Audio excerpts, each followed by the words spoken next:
Selamat pagi Bapak Ibu, kembali lagi dengan saya Glenn dari tim Saham Gorengan.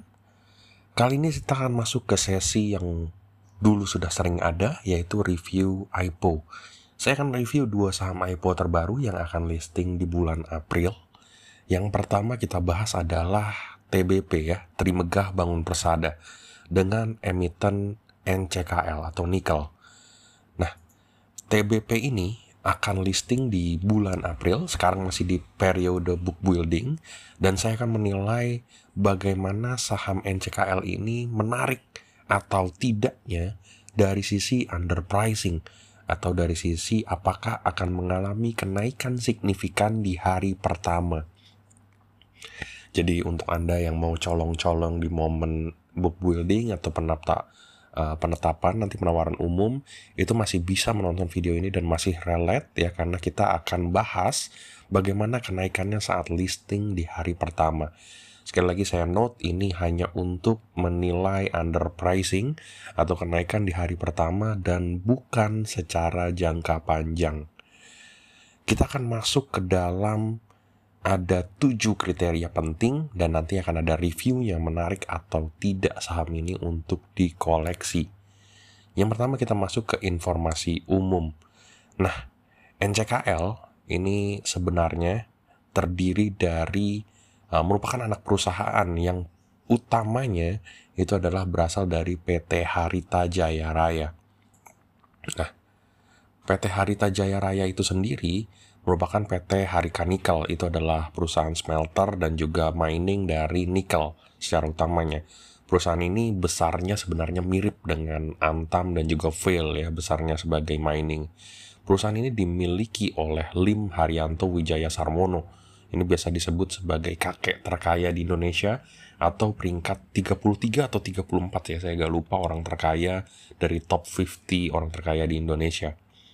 Jadi perusahaan ini bukan perusahaan main-main ya, memang perusahaan nikel yang sudah besar, dan TBP itu adalah salah satu anak perusahaannya yang akan IPO. Kalau kita masuk ke rasio-rasio keuangan penting dari si TBP ini sendiri. Yang pertama ada aset lancar, aset tidak lancar, liabilitas jangka pendek, liabilitas jangka panjang. Kalau dilihat di sini aset lancarnya itu ternyata lebih kecil daripada liabilitas jangka pendek.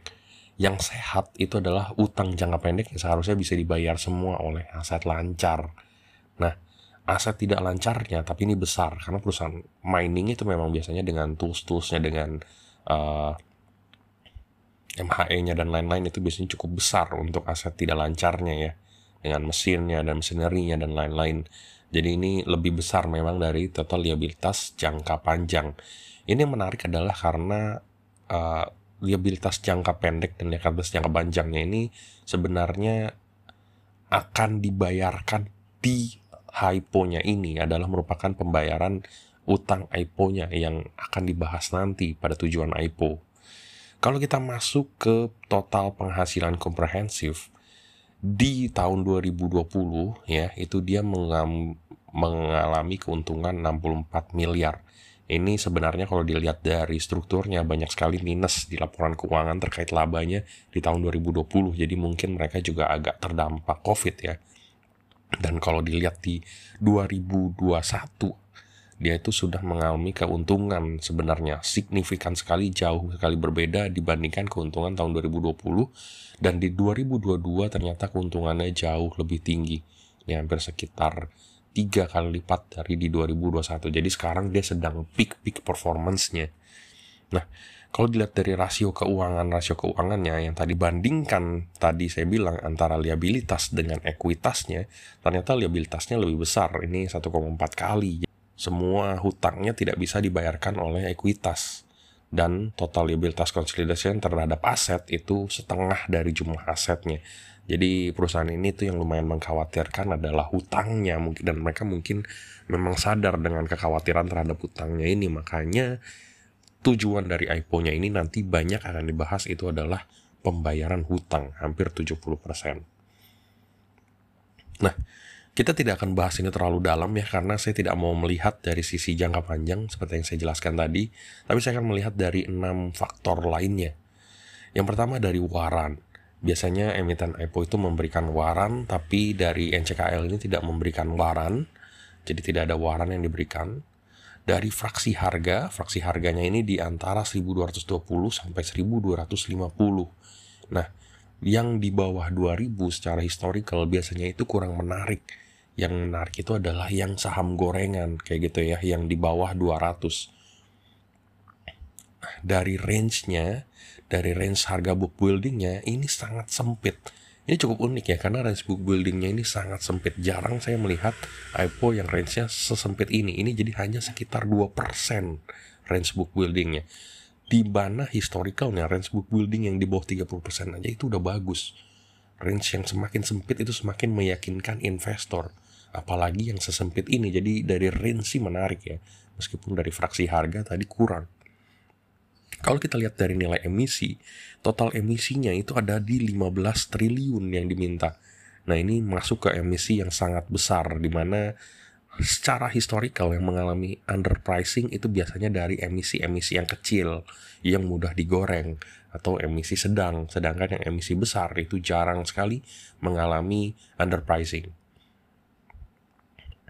Nah, yang menarik lagi kita bahas adalah tujuan IPO, di mana 5% digunakan untuk membayar hutang kepada PT induknya, 6% membayar hutang juga, 15%, dan totalnya itu udah 62% untuk membayar hutang, sedangkan 38% sisanya itu akan menjadi modal.